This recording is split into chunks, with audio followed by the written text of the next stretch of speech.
Oke, sebelumnya mari kita bersatu di dalam doa. Saudara-saudara, mari kita berdoa ya. Bapa kami yang di surga, kami bersyukur, berterima kasih kesempatan untuk kami pada malam hari ini bersama-sama merenungkan bagian firman Tuhan untuk tema yang Tuhan sendiri banyak sekali ajarkan di Alkitab. Tuhan Yesus sendiri menolong kami, Engkau sendiri sebagai Bapa pemelihara, Engkau Bapa yang memiliki segala sesuatu, menolong kami untuk mengerti firman Tuhan lewat Roh Kudus-Mu, dan ajar kami untuk taat melakukan, berikan kami kekuatan. Ampuni setiap dosa dan salah kami karena seringkali kami gagal di dalam bagian ini. Demi nama Tuhan Yesus Kristus kami berdoa dan bersyukur. Haleluya. Amin. Nah, teman-teman, semoga yang di layar tidak terganggu karena saya sambil pegang HP ya, saudara-saudara ya. Teman-teman, hari ini kita akan melihat satu tema. Temanya itu cukup menarik sih sebenarnya ya. Temanya itu akar kegilaan. Kejahatan sama dengan cinta uang. Nah, sebenarnya memang sih cinta uang tuh bisa bikin gila ya. Tapi Alkitab mau mengatakan lebih dari sekedar gila, tapi akar dari kejahatan. Jadi acuan buat kita hari ini ya kan, akar kejahatan adalah cinta uang. 1 Timotius 6 ayat 10. Bukan uangnya ya. Akar kejahatan itu bukan uangnya, tapi cinta uang. Sebab oleh memburu uanglah beberapa orang telah menyimpang dari iman dan menyiksa dirinya dengan berbagai-bagai duka. Nah, teman-teman, bicara soal uang, ternyata Alkitab itu banyak sekali bicara soal uang loh. Bahkan kalau saya membaca satu buku ya, dari bukunya Paul Tripp ya, Yesus itu banyak membicarakan tentang uang, lebih banyak daripada ketika dia membicarakan sorga dan neraka. Bayangkan ya, Yesus ketimbang bicara sorga neraka, dia lebih banyak bicara soal uang. Nah, yang kedua, dalam perumpamaan Tuhan Yesus misalnya, kan Yesus kan sering mengajar perumpamaan-perumpamaan untuk mengajarkan tentang kerajaan Allah ya, saudara-saudara ya. Nah, perumpamaan-perumpamaan yang Yesus ajarkan dari 39 perumpamaan, ada 11 bicara tentang uang. Dari 39 perumpamaan, 11 bicara tentang uang. Kemudian, hampir tiap halaman dari Injil Lukas, ada 4 Injil, Matius, Markus, Lukas, Yohanes. Nah, khusus Injil Lukas, hampir setiap halamannya itu berbicara soal uang. Nah, yang keempat, uang adalah tema yang signifikan, tema yang sangat penting di sepanjang Alkitab. Ada 2.350 ayat tentang mengelola uang dan harta benda. Jadi saudara-saudara, letak uang atau harta dalam pembahasannya di Alkitab itu luar biasa ya saudara-saudara ya. Bahkan Yesus lebih banyak membicarakan tentang itu ketimbang membicarakan surga dan neraka. Nah, saudara-saudara, kalau kita mau lihat di dalam slide saya berikutnya ya, mengapa sih ini menjadi masalah? Mengapa ini menjadi persoalan yang perlu dibicarakan? Mengapa ini menjadi satu topik yang perlu untuk kita renungkan, saudara-saudara? Karena ini adalah inevitable reality. Ini adalah sebuah realita yang tidak terhindarkan. Apa maksudnya tidak terhindarkan? Manusia dalam keberadaannya itu adalah makhluk yang disebut sebagai homo economicus. Ini adalah sebuah istilah yang saya tidak akan coba bahas tentang asal dari mana orang yang mengungkapkannya, siapa yang mengungkapkannya pertama kali, itu Anda bisa baca di Wikipedia ya. Ada bilang John Stuart Mill, ada yang bilang lebih sebelum lagi sudah ada yang mengungkapkan itu, ada yang mengatakan pertama kali ditulis oleh Adam Smith. Jadi Anda silakan baca sendiri di internet, di Wikipedia. Yang kuliah ekonomi pasti juga sudah belajar ya. Dan biasanya kalau Anda baca di Wikipedia, pengertian homo economicus itu sangat-sangat cukup negatif ya, dalam perspektif Kristen ya, cukup negatif. Nah, tapi saya akan coba mengajak kita untuk menelisik dari kata ekonomi saja. Homo economicus, manusia ekonomi. Nah, ekonomi sendiri kan berasal dari bahasa Yunani ya, oikos, yang artinya keluarga atau rumah tangga, dan nomos, yang artinya peraturan atau aturan atau hukum. Jadi oikos nomos itu secara garis besar diartikan aturan rumah tangga atau manajemen rumah tangga atau pengelolaan rumah tangga. Nah, kira-kira seperti itulah ekonomi, ya, saudara-saudara ya. Nah, bicara soal pengelolaan, soal manajemen, soal bagaimana kita menata layani ya rumah tangga atau keluarga kita, itu sebetulnya saudara-saudara sudah sama tuanya dengan usia manusia sendiri. Nah, contohnya dalam Kejadian 1 ayat 28 ya, teman-teman ya. Teman-teman di sana baca tentang mandat budaya. Allah memerintahkan kepada manusia untuk apa? Beranak cucu, bertambah banyak, penuhilah bumi dan taklukkanlah itu. Jadi manusia diminta untuk menaklukkan, dalam pengertian menjadi wakil dari Allah, wakil dari Sang Raja, untuk memimpin, ya, mengelola, menangani bumi ini. Nah, dalam Kejadian 2 ayat 15, manusia itu ditempatkan di Taman Eden ya untuk mengolah atau mengelola Taman Eden itu. Jadi manusia dari sejak awal diciptakan sudah lekat dengan yang namanya pengelolaan, memanage, mengatur, menata layani, saudara-saudara ya. Nah, rumah tangga di sini rumah tangga siapa? Nah, kalau kita ingat latar belakang biblikanya, Taman Eden itu kan rumahnya digambarkan seperti taman raja-raja kuno ya. Raja-raja kuno itu punya taman. Nah, taman itu hanya diperuntukkan untuk keluarga dan orang-orang yang dekat dengan sang raja.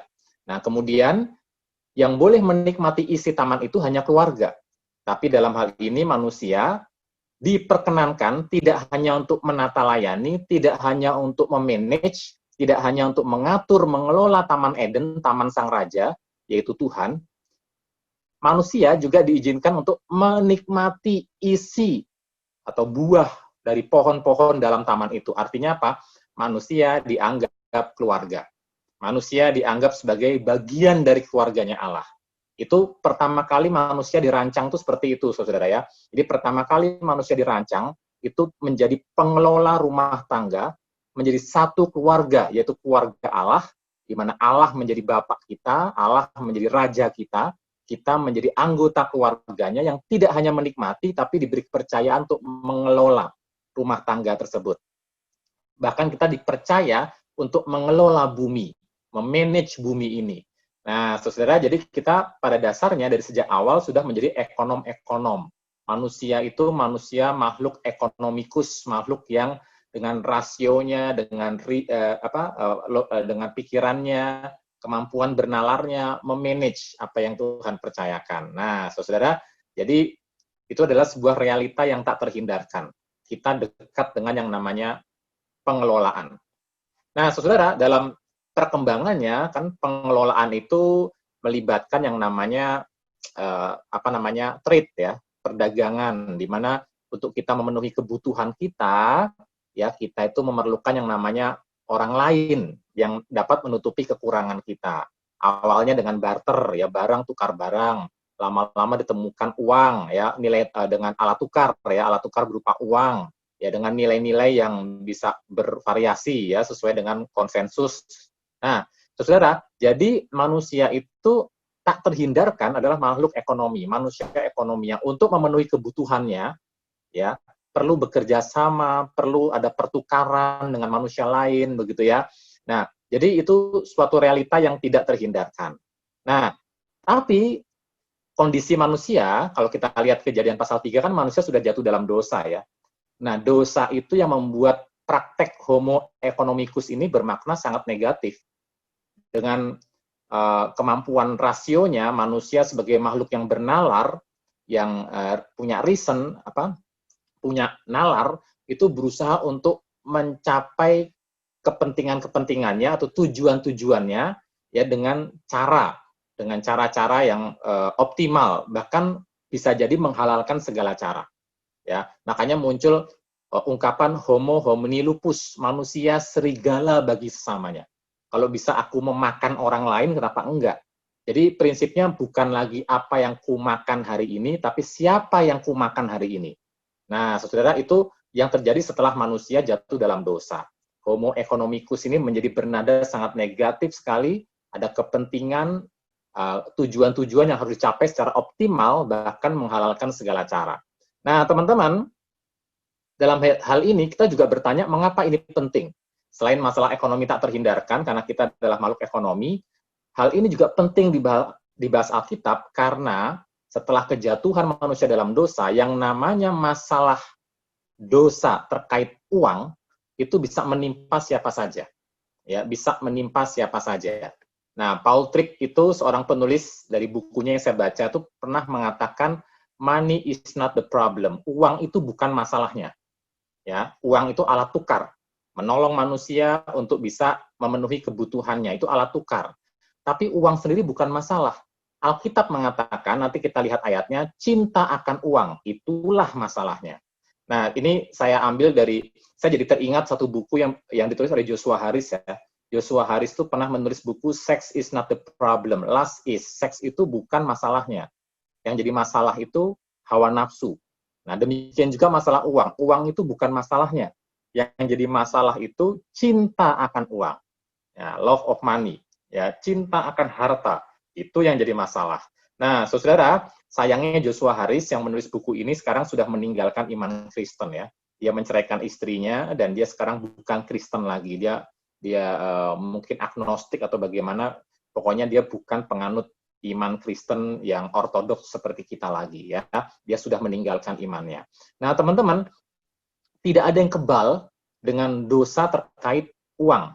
Dalam hal ini cinta uang yang menjadi akar kejahatan. Dalam bahasa Yunani-nya tuh teman-teman philarguros ya. Nah, philarguros ini waktu saya coba searching ya, muncul di 2 ayat.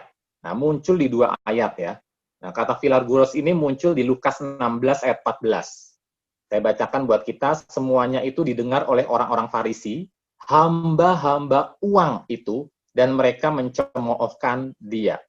Nah, jadi orang Farisi mencemoohkan Yesus, dan penulis Injil Lukas mengatakan orang-orang Farisi yang adalah penganut agama Yahudi yang sangat ketat, yang sangat teliti, dan sangat kaku dalam menerapkan hukum-hukum agama, disebut sebagai hamba-hamba uang. Atau dalam istilah dari firman Tuhan yang kita gunakan di dalam di dalam ayat Timotius itu ya, soal cinta uang itu ya, dikatakan mereka ini adalah orang-orang Farisi ini cinta uang. Ya, jadi hamba-hamba uang ini diterjemahkan juga sebagai cinta uang. Nah, teman-teman, jadi kita melihat orang-orang Farisi ini cinta uang, mereka ini hamba-hamba uang, diperbudak oleh uang. Ya, nah bukankah ini menjadi fenomena hari ini, saudara ya? Fenomena hari ini kita bertemu dengan 2 ekstrim. Ekstrim yang pertama itu hamba-hamba Tuhan di gereja yang membicarakan selalu tentang uang. Kebaktian apapun, mau Paskah, Natal, isinya tentang uang. Nanti ada ulang tahun lagi yang dibahas uang lagi, saudara ya. Jadi itu ekstrim yang pertama. Tapi ada ekstrim yang kedua, yang mungkin karena budaya saking sungkannya, saudara ya, sungkannya, nggak pernah bahas tentang uang sama sekali. Jadi kalau mau bahas tentang uang mesti undang pembicara dari luar ya, bikin seminar tentang uang begitu ya. Tapi kalau dia sendiri nggak mau khotbahin. Nah, ini 2 ekstrim yang kita perlu hindari ya. Karena uang sendiri dibahas oleh Tuhan Yesus lebih banyak daripada ketika dia bahas surga dan neraka. Ya, itu sudah kita lihat tadi ya. Jadi Tuhan Yesus sendiri membahas tentang uang karena uang ini tak terhindarkan, manusia semua adalah makhluk ekonomi dan semua orang tidak kebal. Ya, termasuk hamba Tuhan. Orang-orang Farisi yang mengerti hukum agama itu tidak kebal dengan yang namanya cinta uang. Nah, saudara, jadi kita melihat juga dalam 2 Timotius 3 ayat 2, siapa lagi yang bisa terkena dosa cinta uang ini? Manusia akan mencintai dirinya sendiri dan menjadi hamba uang dan akan menjadi cinta uang. Mereka akan membual dan menyombongkan diri mereka akan jadi pemfitnah, mereka akan berontak terhadap orang tua dan tidak tahu berterima kasih, tidak mempedulikan agama. Nah, saudara, jadi yang disebut cinta uang bukan lagi orang-orang Farisi ya, bukan lagi pemimpin-pemimpin agama, yang memang pada zaman Yesus pemimpin-pemimpin agama itu sangat kaya sekali, ya. Mereka menghalalkan segala cara untuk memperkaya diri, bersikap munafik, ya. Mereka bisa punya kolam renang bukan hanya 1, ya, di rumahnya itu di Yerusalem mereka bisa punya kolam renang lebih dari 1 dengan lantai marmer rumah yang sangat mewah, ya saudara ya. Sementara banyak di antara orang Yahudi yang sangat miskin. Nah, mereka bisa memakai lingkungan bait Allah itu yang diperuntukkan untuk orang-orang kafir berdoa, ya, jadi ada lingkungan halaman bait Allah yang diperuntukkan untuk orang-orang non-Yahudi dari berbagai bangsa untuk berdoa menyembah Allah di sana, mereka alih fungsikan menjadi tempat berjual beli. Nah, itu yang membuat Tuhan Yesus marah sekali kan, mengamuk luar biasa, dan Yesus membolak-balikkan meja karena itu rumah untuk bangsa-bangsa berdoa kepada Allah. Ternyata halaman itu, pekarangan itu dipakai untuk jual beli. Nah, saudara, 2 Timotius 3:2 mengatakan bukan hanya orang Farisi yang ternyata terkena racun cinta uang ini, tapi ternyata manusia secara umum akan mencintai dirinya menjadi hamba uang. Nah, karena itu dari perjanjian lama itu ditekankan ada yang namanya hak kepemilikan dan ada yang namanya kewajiban kepemilikan. Itu kita akan bahas mungkin hari Minggu ya. Hari Minggu bertepatan saya akan membawakan tema tentang remah yang terbuang, tentang orang-orang yang tersisihkan. Ada hak kepemilikan, itu bagaimana kita itu diminta untuk memiliki sesuatu secara halal, diminta untuk kita mengelola milik kita. Nah, kewajiban kepemilikan adalah bagaimana agar dengan milik kita, kita jangan sampai merugikan orang lain. Makanya di perjanjian lama tuh diatur tuh bagaimana kalau kerbaumu, kamu punya kerbau misalnya ya, kemudian kerbaunya tuh menyeruduk orang atau mungkin makan di hasil bumi dari pekarangan orang, itu harus ada hukumannya. Entah ganti rugi atau hukuman lain. Juga termasuk ketika kamu punya rumah dan atapnya itu tidak kamu pagari, kemudian tiba-tiba ada orang jatuh dari atapmu, nah, maka kamu harus mengganti rugi, ya, mengganti kerugian dari orang yang mengalami jatuh dari atap rumahmu karena kamu tidak pagari. Nah, hal-hal kayak begitu ternyata diatur di perjanjian lama. Karena ada yang namanya kewajiban kepemilikan, artinya bagaimana kita punya sesuatu dan sesuatu itu tidak merugikan orang lain. Kalau hak kepemilikan artinya bagaimana kita memiliki sesuatu dengan cara-cara yang halal, ya, tidak mencuri, tidak merampas, tidak berbuat curang, tidak mempermainkan timbangan. Tapi kalau kewajiban kepemilikan, apa yang kita miliki tidak merugikan orang lain. Apa yang kita punya tidak membuat orang lain dalam bahaya. Makanya di Indonesia saja kan ada hukum KUHP ya, tentang kelalaian.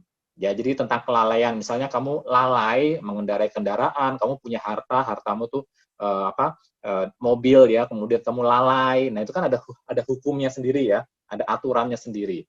Nah, saudara-saudara, saya pernah naik motor, dan waktu naik motor tuh saya nabrak babi, saudara ya, nabrak babi. Dan babinya itu gede banget.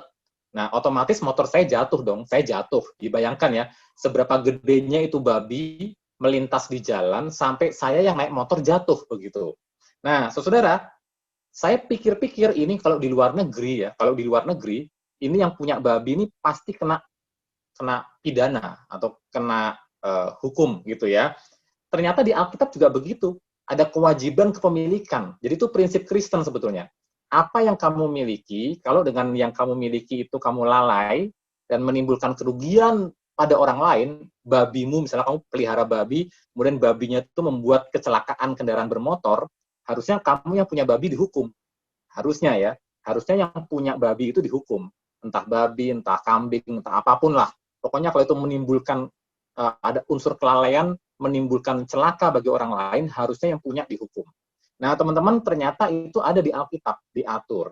Nah, tapi manusia di akhir zaman akan mencintai dirinya sendiri dan menjadi hamba uang. Tidak akan peduli dengan nilai-nilai Alkitab. Pada akhirnya, uang itu, karena mereka cinta uang ya, akan menjadi segala-galanya. Ya, manusia menjadi tidak berharga. Saudara, makanya kita bisa melihat ya, ada orang bisa membunuh orang lain hanya karena Rp2.000. Ya, hanya karena Rp2.000.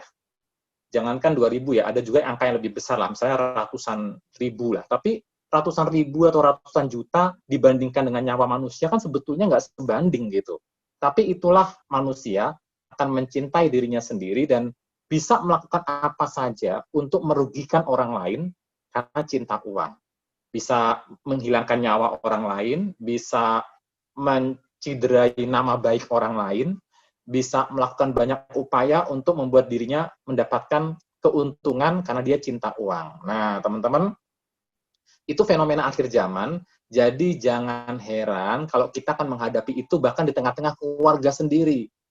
Jadi jangan heran kalau suatu hari nanti, mohon maaf ya, peninggalan orang tua menjadi bahan rebutan. Ya, warisan orang tua menjadi bahan rebutan. Saudara, itu jangan heran. Ya. Nah, karena itu kita harus mengerti bahwa 2 Timotius 3:2 ini adalah realita kehidupan manusia yang makin cinta akan uang. Nah, tapi kita di sini belajar. Mari kita menyadari siapa pemilik hidup ini. Siapa pemilik hidup ini? Pemilik hidup kita dikatakan dalam Ulangan 10 ayat 14, sesungguhnya Tuhan Allahmu lah yang mempunyai langit, bahkan langit yang mengatasi segala langit dan bumi dengan segala isinya. 1 Korintus 10 ayat 26, karena bumi serta segala isinya adalah milik Tuhan. Bumi dan segala isinya adalah milik Tuhan. Ulangan itu di Perjanjian Lama, 1 Korintus itu di Perjanjian Baru, dan 1 Korintus ini mengutip Mazmur sebetulnya. Nah, teman-teman, jadi baik PL maupun PB mengakui Tuhan yang punya bumi dan segala isinya, bahkan seisi langit pun Allah yang punya. Nah, ada satu kisah tentang pasukan perang salib di abad ke-12 ya, berarti tahun 1100 sekian gitu ya. Nah, biasa kan waktu itu terjadi perang salib sampai beberapa kali ya, dan pihak Kristen yang kalah sih. Nah, saudara, dalam salah satu episode perang salib itu, ada pasukan dari tentara pasukan Kristen ya, yang kemudian itu menyewa sekelompok orang, menyewa orang untuk perang ke tanah suci, merebut tanah suci, begitu ya, Yerusalem. Nah, saudara, yang terjadi kemudian adalah mereka tidak mau mengotori tangan mereka, karena ini adalah perang agama, mereka anggap ini perang agama, mereka tidak mau mengotori tangan mereka menyewa orang. Nah, menariknya, karena ini perang agama juga, maka yang mereka sewa itu harus dibaptis. Jadi mereka dibaptis, alasannya karena kamu mau perang agama, kami mau sewa kamu untuk perang agama, makanya kamu saya baptis. Jadi mereka dibaptis rame-rame, tapi menarik, waktu dibaptis, itu satu tangan tuh pegang pedang di atas air. Jadi mereka menolak untuk pedangnya ini dan tangannya ini dibaptis. Yang dibaptis itu hanya badannya. Nah, ini menunjukkan apa, saudara? Ini menunjukkan bahwa badanku boleh milik Kristus, tapi tanganku dan pedangku ini milikku sendiri. Nah, ini menggambarkan orang-orang zaman ini bukan yang mengaku Tuhan okelah mempunyai segala sesuatu. Tapi pedang ini dalam pengertian ini kita ganti dengan uang ya. Uang ini adalah milikku. Ya, harta ini adalah milikku. Okelah semua-muanya punya Tuhan, tapi khusus yang satu ini yang ada logonya Bank Indonesia ini milikku. Ya. Jadi Tuhan jangan utak-utik ya. Nah, saudara, berapa banyak di antara kita yang mungkin punya pola pikir seperti itu ya. Kita seperti dibaptis, rame-rame dibaptis, ya menjadi Kristen, tapi satu tangan ke atas, pegang uang di atas, dan mengatakan uang ini milikku.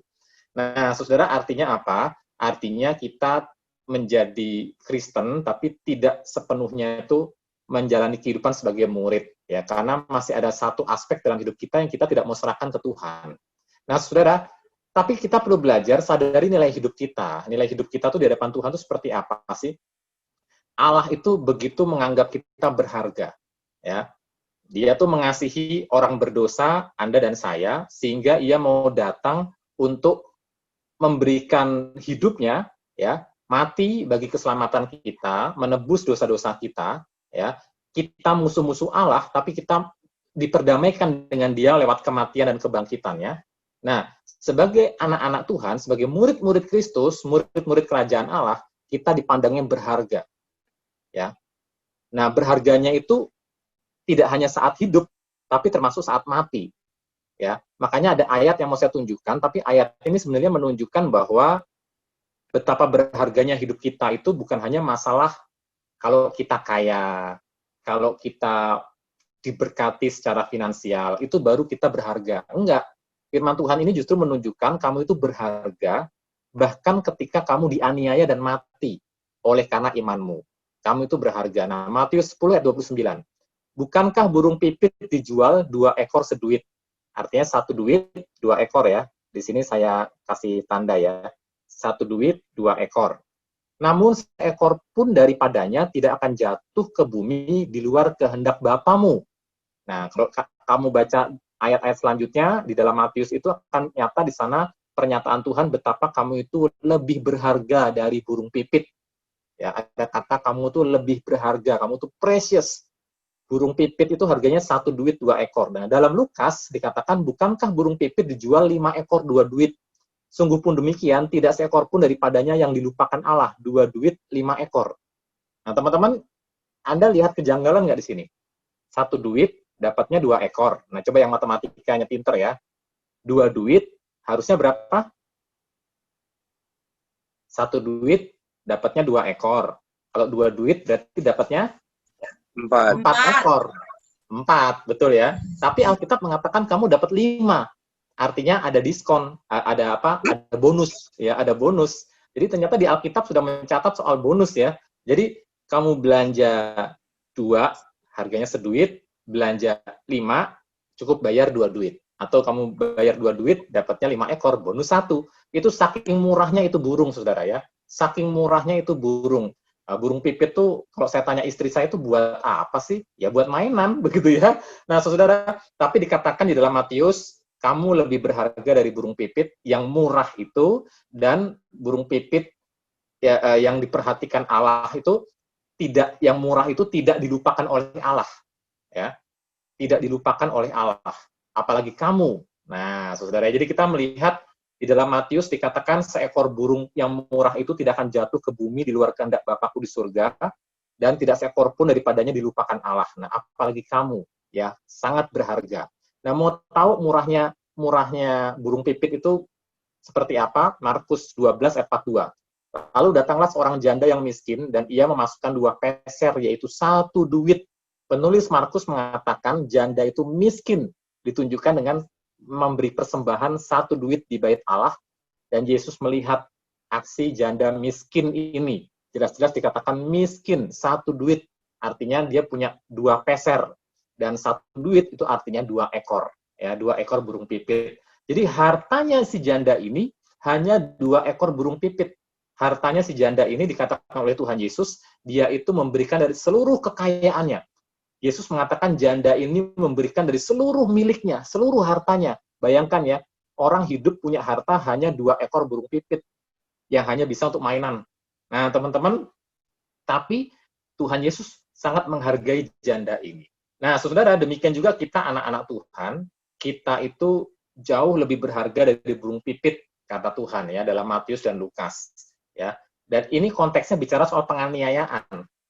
Jadi ini bukan bicara soal pemeliharaan loh ya, bukan soal pemeliharaan dalam pengertian keuangan, bukan, tapi ini bicara soal penganiayaan. Artinya Tuhan mau mengatakan begini, kalau kamu dianiaya karena imanmu, jangan takut, karena kamu lebih berharga dari burung pipit yang murah itu, ya, yang menjadi lambang kemiskinan itu. Ya, kamu lebih berharga. Jadi kalau dianiaya itu nggak masalah, karena kamu sangat berharga. Artinya dalam kematianmu pun, kematianmu adalah kematian yang berharga di mata Tuhan. Nah, teman-teman, jadi kita melihat kita itu sangat berharga di mata Tuhan, apalagi yang sudah ditebus oleh Tuhan Yesus ya, melalui kematian dan kebangkitannya, tidak hanya dalam hidup kita, maupun juga di dalam mati kita. Ya, dalam mati kita. Kita tuh sangat berharga. Nah, itu mesti menjadi nilai hidup kita dulu. Nilai hidup sebagai orang percaya bahwa aku ini berharga. Nah, karena itu, kita tentu sekarang punya orientasi hidup bukan lagi materi. Karena apa sih apa dampak ketika kita tuh sadar bahwa kita ini dihargai oleh Tuhan sebegitu tinggi, ya, tentunya kita ingin melayani Dia, kita ingin mengabdi kepada Dia, kita ingin mengucapkan terima kasih syukur kita dengan pengabdian kita kepada Dia. Jadi duit itu bukan lagi orientasi, ya, duit itu bukan lagi orientasi. Nah, teman-teman, karena itu kita melihat anak-anak Tuhan harusnya punya nilai hidup berbeda, di mana orientasinya adalah hidup mati untuk Tuhan, bukan lagi untuk duit, ya, tapi untuk Tuhan. Nah, dari ayat-ayat ini ya. Nah, teman-teman, seperti apa nilai hidupmu? Seringkali alam sekitar kita itu, dunia sekitar kita tuh memaksa kita, mempengaruhi kita untuk punya nilai hidup yang tidak seperti seharusnya ya. Bu Charlotte pernah kasih ilustrasi dalam kegiatan parenting di gereja kita ya. Kalau kamu lagi di jalan melihat ada orang ya dandannya bagus sekali, membawa tas yang mahal, bermerek, segala macam begitu ya. Nah, dari mana kita tahu itu merek asli atau KW? Nah, katanya begini, saudara ya, kalau mau tahu itu KW atau asli, lihat waktu hujan. Ya, kalau itu KW, yang dia lindungin apa tuh tas KW-nya itu dipakai untuk mayungin kepala. Ya, wah, itu kan KW, jadi dia nggak sayang ya, dia pakai itu mayungin kepala, saudara ya, supaya kepalanya nggak kehujanan, supaya dia nggak sakit. Nah, tapi kalau misalnya tasnya itu asli, Gucci asli misalnya, bukan bukan kepalanya yang dipayungin pakai tas, tasnya yang dia lindungi di baju. Jadi dia rela untuk berbasah-basah kepalanya dan rela untuk sakit, tapi jangan sampai tas Gucci-nya yang puluhan juta itu rusak karena hujan. Nah, teman-teman, jadi itu bagaimana cara kita tahu itu barang KW atau asli. Nah, tapi kalau sampai itu terjadi, saudara, kita kan mengerti ya, berarti nilai hidup orang itu seperti apa ya? Nilai hidupnya ternyata kesehatan tidak lebih penting dari uang, ya. Kesehatan tidak lebih penting dari uang. Nah, saudara, dan dia nggak sadar apa ya, banyak orang tuh karena flu bisa meninggal, ya, karena flu aja itu memicu penyakit yang lain. Dia pikir gampang paling kena flu, ternyata kena flu meninggal juga. Terus apa gunanya itu tas Gucci yang mahal-mahal itu? Nah, teman-teman, nah jadi kita bisa melihat orang dari nilai hidupnya seperti apa dari respon-respon reaksi-reaksi ininya ya, spontannya ya. Juga misalnya ada kecelakaan nih. Saya pernah dengar nih ada seorang pemuda tuh ketika kecelakaan terjadi, terus yang spontan dia tanya apa? Aduh, kasihan celaka ya. Gimana motornya? Loh, kok motornya yang dipikirin? Yang dipikirin itu orangnya. Gimana orangnya gitu? Kok ya, aduh, kasihannya motornya motor mahal. Lah, orangnya nggak dia pikirin, motornya yang dipikirin. Nah, teman-teman kadang-kadang dari respon-respon atau reaksi-reaksi spontan gitu, kita bisa menelaah, wah ini orang nilai-nilai hidupnya seperti apa ya? Kok motornya dipikirin, terus orangnya yang celaka malah nggak dipikirin. Nah, Yesus mengatakan dalam Matius 6 ayat 25, karena itu aku berkata kepadamu, janganlah khawatir akan hidupmu. Ini kalau kita diberi kesempatan hidup ya. Kalau tadi kan, kalau kita mati, kita tetap dianggap berharga, begitu ya. Tapi kalau kita diberi kesempatan hidup, janganlah khawatir akan hidupmu. Bukankah hidup itu lebih penting daripada makanan, dan tubuh itu lebih penting daripada pakaian. Jadi kalau bisa punya hidup itu aja bersyukur, saudara ya. Kalau bisa punya hidup itu bersyukur. Nah, teman-teman, di sini kita ditantang untuk bertanya, apa sih yang membentuk nilai-nilai kita, sehingga kita kadang-kadang bisa punya nilai-nilai yang seperti kita hidupi sekarang terkait dengan uang misalnya. Kenapa aku bisa berpikiran motor lebih penting daripada orang ya? Kenapa aku bisa berpikiran ternyata tas Gucci itu lebih penting daripada badanku, ya, mendingan sakit begitu daripada tas Gucci-ku rusak. Kenapa aku bisa punya nilai-nilai seperti itu? Apa yang membentuk nilai kita? Banyak hal bisa membentuk value atau nilai-nilai hidup kita, teman-teman ya. Nah, teman-teman, ada tadi kan ada buku ya. Bukunya judulnya Sex is not the problem but lust is ya. Seks itu bukan masalahnya, tapi hawa nafsu adalah masalahnya. Nah, muncul lagi buku yang lain. Buku yang lain judulnya begini. Lust is not the problem, jadi hawa nafsu sendiri pun bukan masalahnya. Bahkan hawa nafsu pun bukan masalahnya, dia bilang begitu ya. Karena orang ketika terikat pada hawa nafsu, ya, dalam hal ini seks yang dibahas di buku ini ya, itu ternyata 1001 orang punya melakukan atau menghidupi hawa nafsunya itu ada 1001 alasan.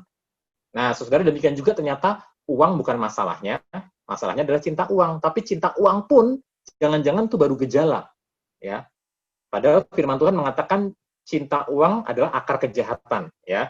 Cinta uang adalah akar kejahatan, tapi itu pun jangan-jangan masih akar yang gedenya. Belum akar yang halus-halusnya. Masih ada lagi akar di balik akarnya. Nah, jangan-jangan cinta uang itu masih gejalanya. Nah, saudara, ternyata masa lalu juga bisa membentuk nilai-nilaimu dalam hal keuangan misalnya ya. Tapi firman Tuhan melalui renungan ini kita mau belajar jangan salahkan masa lalu, melainkan bertanggung jawablah dengan keputusanmu saat ini. Ya, masa lalu seperti apa yang bisa aja kita salahkan misalnya ya. Misalnya kita menyalahkan ya dulu kan aku tuh dibesarkan dalam keluarga yang miskin misalnya. Jadi jangan salah dong kalau aku sekarang ini bersikap royal, boros ya, serba gampang untuk menghabiskan uang dengan tidak bertanggung jawab, jangan salahkan aku dong, karena aku dulu orang miskin. Nah, saudara, jangan salahkan masa lalu kita. melainkan bertanggung jawablah dengan keputusanmu saat ini. Ya, masa lalu memang membentuk nilai-nilai kita, tapi jangan salahkan masa lalu, melainkan bertanggung jawablah dengan keputusanmu saat ini. Ada orang yang sampai bertengkar hebat dengan istrinya atau dengan suaminya ya, suami istri itu bertengkar hebat, karena istrinya itu heran sekali, karena suaminya itu sangat pelit sekali keluar uang. Bahkan tuh anaknya kuliah, bahkan tuh mereka makan sehari-hari itu sangat pelit sekali. Tapi saudara, mereka suaminya ini sangat royal dengan apa namanya tukang becak yang ada di dekat rumah mereka tuh sangat royal dengan tukang becak di situ ya. Gampang sekali keluar uang ya, seneng inilah belanjain untuk tukang-tukang becak itu. Tapi untuk anaknya kuliah, untuk istrinya belanja sehari-hari, dan istrinya pun tidak bermewah-mewah, suaminya sangat sulit sekali keluar uang. Nah, ternyata setelah dikonseling, ternyata suaminya punya masa lalu. Yang masa lalu itu membuat dia akhirnya sangat sulit untuk bisa mengeluarkan uang itu untuk untuk istri dan untuk anak-anaknya. Bagi dia ternyata keluarga terdekat itu menjadi sosok yang kurang berharga untuk dihargai dengan dia layani lewat hartanya. Jadi dia justru sangat lebih menghargai orang-orang yang di luar sana yang nggak ada hubungannya sama dia, tapi membiarkan keluarganya terlantar. Ternyata ada masa lalu yang membentuk dia. Setelah dikonseling, dikorek-korek, baru ketahuan, saudara. Nah, itu terjadi nyata ya, itu kisah nyata ya, saudara. Tapi saya nggak akan kasih tahu siapa dan dari mana saya tahu ceritanya, tapi itu benar-benar terjadi. Nah, saudara, jadi ternyata ada aspek-aspek masa lalu yang bisa jadi membentuk nilai-nilai kita, ya, yang membuat kita tuh seperti apa adanya sekarang dalam hal uang itu kita punya kelemahan yang sangat besar atau punya masalah dengan hal itu. Nah, tapi kita diingatkan jangan salahkan masa lalu, bertanggung jawablah dengan keputusanmu saat ini, karena masa lalu adalah masa lalu, kita serahkan pada Tuhan, kita mohon ampun, kita mau mengampuni orang, kalau memang ada yang perlu diampuni, dan kita mengampuni diri sendiri juga kalau itu diperlukan, dan kemudian kita bertanggung jawab melangkah dengan hari ini, karena hari ini adalah present. Present itu dalam arti bahasa Inggris bisa merupakan hari ini atau saat ini, tapi present juga bisa berarti hadiah. Jadi hari ini adalah hadiah dari Tuhan untuk kita melangkah dengan keputusan-keputusan yang baru, yang seperti yang Tuhan kehendaki. Dan itu akan menentukan masa depan kita. Nah, saudara, itu hal yang ketiga. Yang ketiga, kita harus belajar sadari pemeliharaan Allah. Pemeliharaan Allah apa, saudara? Pemeliharaan Allah, Matius 6 ayat 25 sampai 26. Karena itu aku berkata kepadamu, janganlah khawatir akan hidupmu, akan apa yang hendak kamu makan atau minum, dan janganlah khawatir pula akan tubuhmu, akan apa yang hendak kamu pakai. Bukankah hidup itu lebih penting daripada makanan, dan tubuh itu lebih penting daripada pakaian? Pandanglah burung-burung di langit, yang tidak menabur dan tidak menuai, dan tidak mengumpulkan bekal dalam lumbung, namun diberi makan oleh Bapamu yang di surga. Bukankah kamu jauh melebihi burung-burung itu? Saudara, ini kita tentu alami semua ya, bagaimana Tuhan pelihara kita, dan itu banyak cara. Saya pernah kesaksian, bukan saudara, bagaimana ketika saya itu mau masuk sekolah teologi, kemudian ternyata sekolah teologi itu cukup mahal begitu. Nah, saya mendaftar ke sekolah teologi yang waktu itu biayanya cukup terjangkau, tapi nggak diterima. Ya, mungkin Tuhan belum berkehendak untuk saya menempuh sekolah teologi tahun itu, atau mungkin Tuhan melihat itu bukan tempat yang tepat buat saya. Sekolah teologinya sih bagus begitu ya, cuma mungkin Tuhan melihat itu bukan tempat yang tepat untuk membentuk saya. Nah, akhirnya saya tertunda 1 tahun. Nah, saya sangat kecewa kepada Tuhan, saya cari kerja ke sana kemari, saya merasa tertekan, karena sebagai anak laki-laki yang paling besar, saya harus bekerja, tapi saya sulit cari kerja. Saya ikut bursa kerja di mana-mana, saya ikut bursa kerja yang ada di Senayan, saya antri dengan ratusan mungkin ribuan orang untuk ngelamar kerja, atau cari lowongan-lowongan kerja. Itu baru cari lowongannya loh ya, belum ngelamarnya. Dan zaman dulu belum email, belum seperti sekarang. Jadi saya harus beli kertas coklat banyak-banyak, amplop coklat banyak-banyak, saya fotokopi ijazah banyak-banyak, saya kirim ke sana kemari, saya pernah daftar jadi daftar ke toko jual sewa video, saya pernah bahkan salah masuk ke tempat melamar kerja ya, harusnya saya melamarnya sebagai staf kantor, tapi saya salah masuk, saya masuknya ke tempat pemijatan ya, Jadi saya ngelamar ke tempat pemijatan internasional untuk turis-turis sih, ya, diwawancara dengan bahasa Inggris begitu ya. Pokoknya segala cara untuk bertahan hidup. Bahkan saya akhirnya mendapatkan pekerjaan itu diajak ayah saya tuh jualan VCD bahasa Inggris. Jalan dari rumah ke rumah, dikerjain sama tetangga begitu ya. Dia bilang, saya lihat contohnya dulu ya, ternyata dia copy VCD-nya ya, dan dia nggak beli begitu. Nah, saudara, jadi saya benar-benar ngerasain setahun itu susah payah ya kerja ya. Kemudian saya kecewa sama Tuhan, nggak masuk sekolah teologi ya. Nah, ketika saya tiba waktunya setahun kemudian harus sekolah teologi ya, saudara-saudara, sekolah teologinya tuh mahal banget, dan ada orang-orang yang mengecilkan hati saya ketika saya minta dukungan, support dalam pengertian rekomendasi begitu ya, malah bilang begini, kamu nggak mungkin diterima, karena sekolah teologi itu adalah sekolah teologi yang mayoritas sukunya ini, begitu ya. Jadi kamu nggak mungkin diterima karena kamu beda suku. Waduh, bukannya didukung ya, sama-sama orang gereja malah dikecilkan. Nah, saudara, tapi mama saya itu luar biasa sekali ya. Mama saya tuh menjadi salah satu supporter saya, tidak hanya secara moral, tapi juga secara finansial gitu. Dia mengatakan, kamu daftar saja, kalau memang itu jalan Tuhan, kamu diterima, dan nanti pokoknya bagaimana caranya mama akan upayakan. Jadi keluarga akan bagaimana caranya mengupayakan tuh saya bisa kuliah teologi ya. Nah, karena nggak ada duit. Nah, saudara, yang terjadi kemudian saya daftar, dan daftar itu dengan ya setengah-setengah yakin, setengah nggak yakin, tapi ternyata puji Tuhan diterima dengan percobaan 1 tahun. Bayangkan ya, betapa nggak meyakinkannya Nur Cahyo ini jadi hamba Tuhan. Ya, sampai diterima percobaan, saudara-saudara ya. Nah, waktu diterima, akhirnya saya sekolah teologi ya, teman-teman. Ya, setahun pertama itu mama saya yang support keuangan bersama keluarga, ya, support keuangan untuk sekolah teologi ya.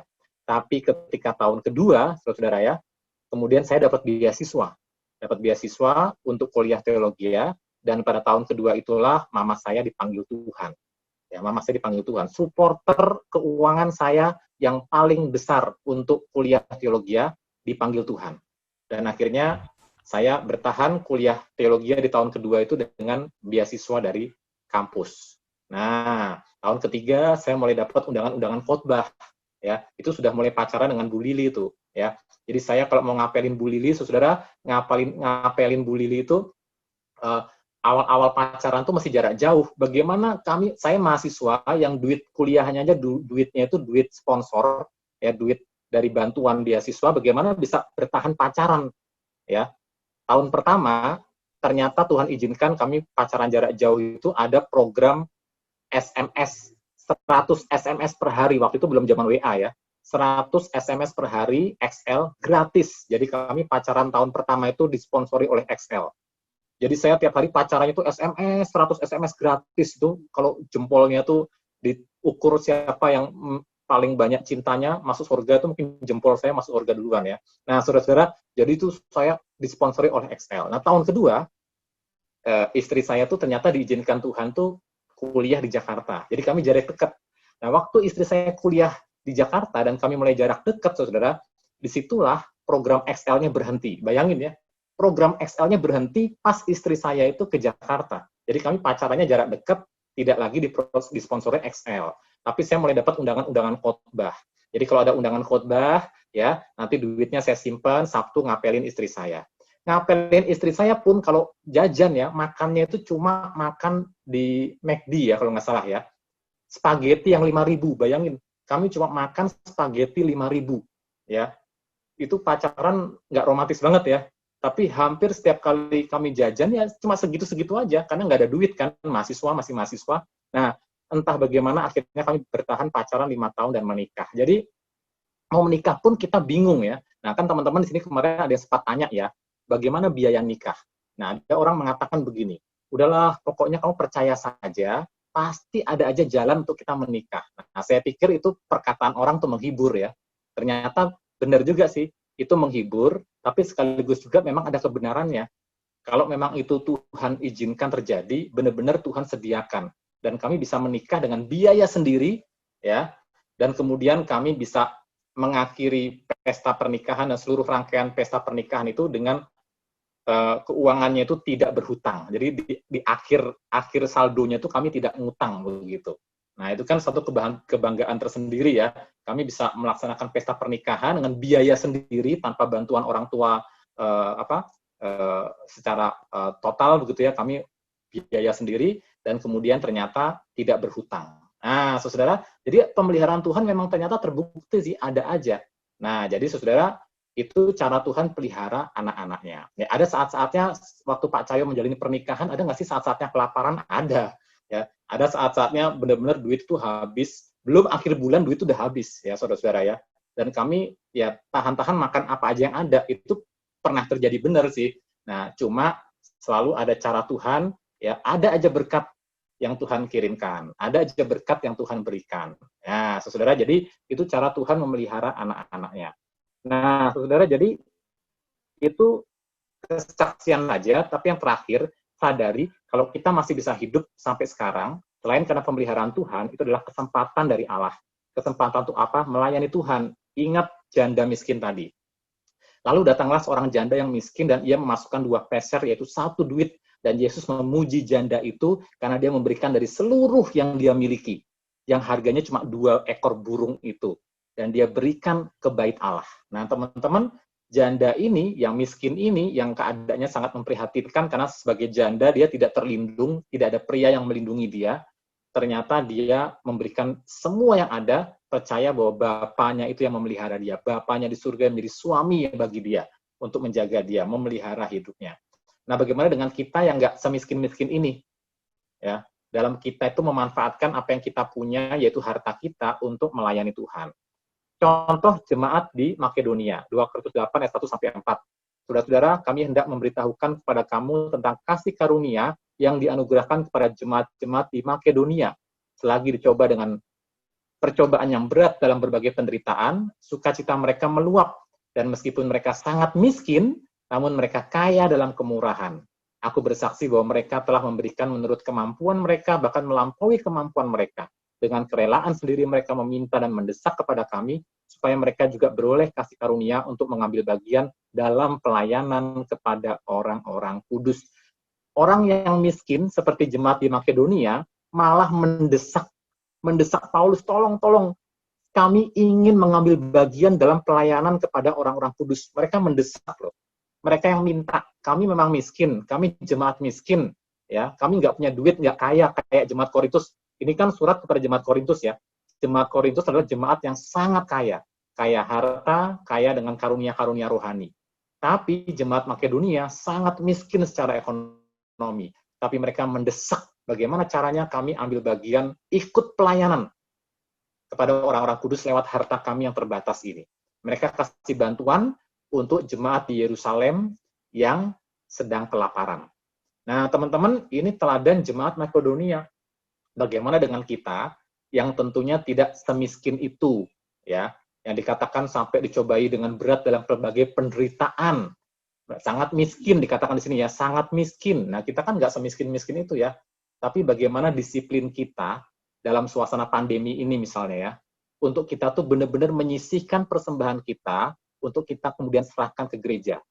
Seberapa banyak disiplin kita untuk melakukan itu setiap bulan, ya? Atau kita pokoknya ya kesempatan mumpung pandemi, ya waktunya persembahan, ya udah lewat begitu aja, lewat, nanti tiba-tiba kita kumpul lagi di gereja. Nah, saudara, itu kita tidak meneladani jemaat Makedonia.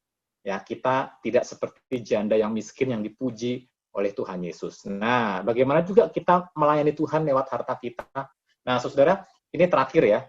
Dalam buku Radical Together, David Platt, itu usianya sesaya ya. David Platt itu usianya sekitar seperti saya ini ya, sepantaran sama saya, tapi dia jauh lebih terkenal dan bukunya bestseller ya. Nah, dalam bab satunya, dia menulis dalam buku Radical Together ini kebaikan yang menindas. Dia menulis salah satu musuh terbesar orang Kristen bisa jadi adalah hal-hal yang baik dalam gereja. Saya ulangi ya, salah satu musuh terbesar orang Kristen bukan iblis, bukan dosa dalam tulisan ini ya, tapi bisa jadi iblis dan dosa itu mendompleng ya lewat hal-hal yang baik dalam gereja. Ya, misalnya apa? Lewat program gereja. Ya, program gereja yang kelihatannya sangat baik. Pokoknya gereja itu dalam setahun pemuda ini programnya bagus. Pokoknya programnya itu kalau di atas kertas kelihatan keren gitu loh.